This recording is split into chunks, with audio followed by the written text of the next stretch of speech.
ओम नमो भगवते वासुदेवाय नमः। जय श्री हरि। विष्णु भगवान की जय हो। आप सभी भक्तजनों को परिवर्तनी एकादशी की हार्दिक शुभकामनाएं। आप सभी का एकादशी का व्रत सफल हो और भगवान श्री हरि तथा माता लक्ष्मी आप सभी की मनोकामनाओं को पूर्ण करें और भगवान विष्णु की कृपा आप सभी पर और आपके पूरे परिवार पर सदा सर्वदा बनी रहे। आज भाद्रपद मास की शुक्ल पक्ष की एकादशी तिथि है और इस एकादशी को परिवर्तनी एकादशी के नाम से जाना जाता है। कहते हैं इस दिन भगवान विष्णु करवट बदलते हैं। इस दिन भगवान विष्णु के वामन अवतार और भगवान गणेश की पूजा का विधान है।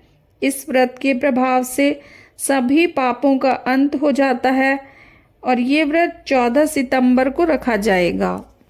तो आइए सुनते हैं व्रत कथा।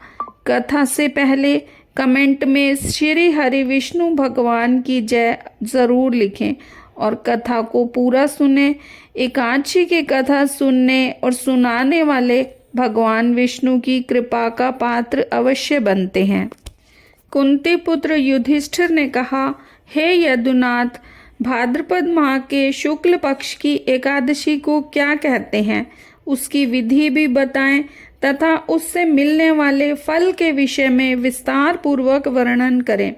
देवकी नंदन बोले, हे धर्मराज, अब मैं तुम्हें अनेक पापों को नष्ट करने वाली तथा अंत में स्वर्ग देने वाली भादों की शुक्ल पक्ष की एकादशी के बारे में बताऊंगा। यह वामन या परिवर्तनी एकादशी कहलाती है।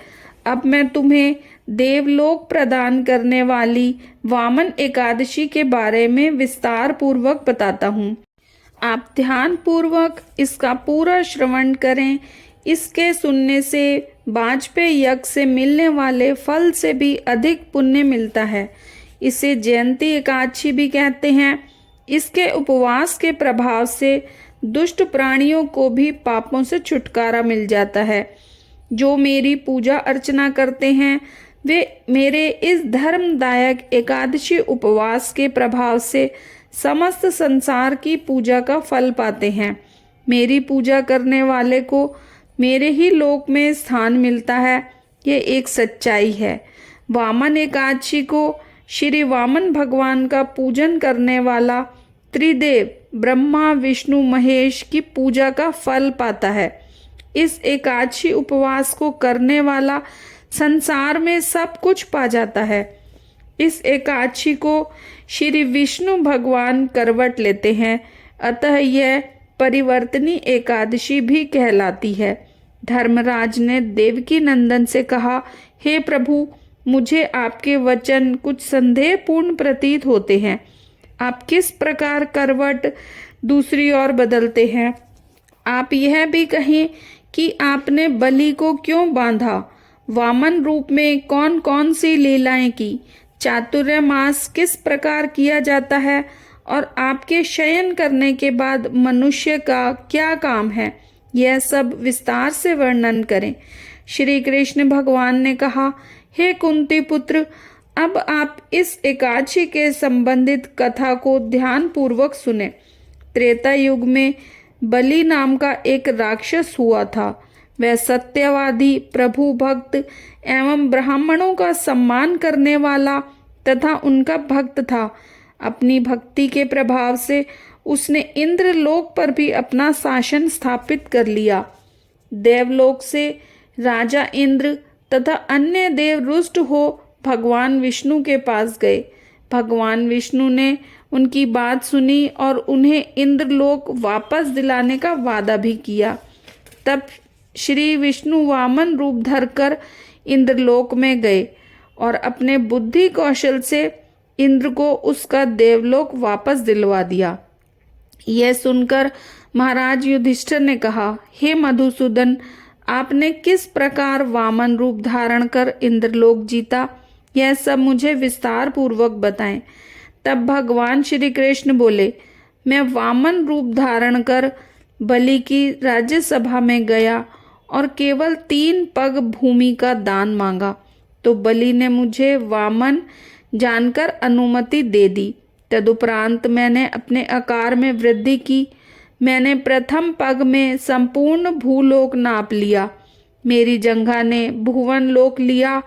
कमर तो पूरे स्वर्ग लोक में समा गई। पेट से सारा महालोक ले गया। हृदय जनलोक में समा गया। कंठ से तपोलोक ले लिया। मुख से सत्यलोक ले लिया तथा सिर को सीधा कर तप ऊपर उठा लिया। यह दृश्य देख सूर्य, चंद्रमा, नक्षत्र, इंद्र तथा अन्य सब देवों ने मेरी प्रार्थना करना शुरू कर दिया। अब राजा बलि से तीसरा पग रखने के लिए स्थान मांगा। इस पर महाराज बलि ने मस्तक झुका लिया, तो मैंने अपना तीसरा पग उनके सिर पर रख दिया। तत्पश्चात महाराज बलि देवलोक छोड़कर पाताल लोक चले गए। मैंने भी उनके भक्ति भाव और विनीत स्वभाव से प्रसन्न हो उनको वर दिया। मैं भी सदैव उनके साथ पाताल लोक में ही निवास करूंगा। वामन एकादशी को मेरी एक प्रतिमा तो स्वयं राजा बलि के पास रहती है और दूसरी पाताल लोक के शीर्ष सागर में शेषनाग शैया पर शयन करती है। इस दिन भगवान विष्णु सोते हुए करवट बदलते हैं। इसी दिन त्रिलोकपति के साथ श्री विष्णु भगवान का भी पूजन होता है। इस दिन चावल, दही तथा चांदी दान में दी जाती है और रात्रि जागरण में गायन वादन करना चाहिए। इस विधि से उपवास करने वाले पापों से छुटकारा पाकर देवलोक जाते हैं तथा वहाँ चंद्रमा की तरह सदैव प्रकाशमान रहते हैं तथा यश पाते हैं। जो इस पाप हरणी तथा सुखदायक एकादशी उपवास की कथा सुनते अथवा पढ़ते हैं, वे अश्वमेघ यज्ञ जैसा ही फल पाते हैं और श्री हरि भगवान विष्णु की कृपा सदैव के लिए प्राप्त करते हैं।